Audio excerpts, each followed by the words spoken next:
সুন্দরবনে বাঘের আতঙ্কে নাস্তানাবুদ স্থানীয়রা। বৈধ পাস নিয়ে কাঁকড়া ধরতে গিয়েছিলেন তাপস হালদার, সঙ্গে ছিলেন গোপাল পাইক ও নেপাল পাইক নামে তার দুই বন্ধু। জলপথে বন্ধুর নৌকায় করে সুন্দরবনের সিঁদুরকাঠি এলাকায় যাচ্ছিলেন তারা, আর ঠিক সেখানেই আচমকা নৌকার উপর ঝাঁপিয়ে পড়ে একটি বাঘ। কোনো কিছু বুঝে ওঠার আগেই বাঘটি তাপসকে টেনে হিচড়ে নিয়ে যায় গভীর জঙ্গলে। সহযাত্রীরা প্রাণপণ চেষ্টা করেও আটকাতে পারেনি। তারপর খবর দেওয়া হয় মইপিট কোস্টাল থানার পুলিশ, বন দফতর ও টাইগার রেস্কিউ টিমকে। এরপর তার অনুসন্ধানে নেমে জঙ্গল থেকে উদ্ধার করে তাপসের রক্তাক্ত নিথর দেহ। তাপস ছিলেন পরিবারের একমাত্র রোজগারের সদস্য। বাড়িতে রয়েছে তার এক প্রতিবন্ধী সন্তান প্রতিনিয়ত, যার জন্য প্রচুর খরচ। এই মর্মান্তিক পরিণতির জেরে এক নিমেষেই সব শেষ হয়ে গিয়েছে।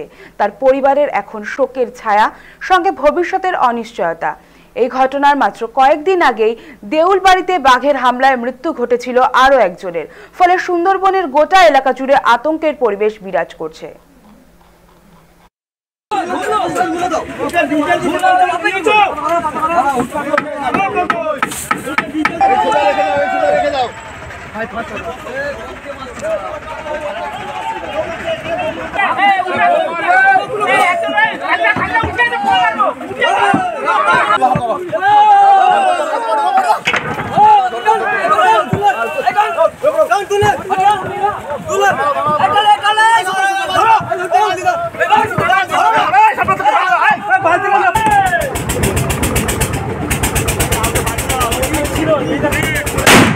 আচ্ছা, এই যে বাগে নিয়ে গিয়েছিল, বডিটা উদ্ধার হয়েছে তো? হ্যাঁ হ্যাঁ, হয়েছে হয়েছে।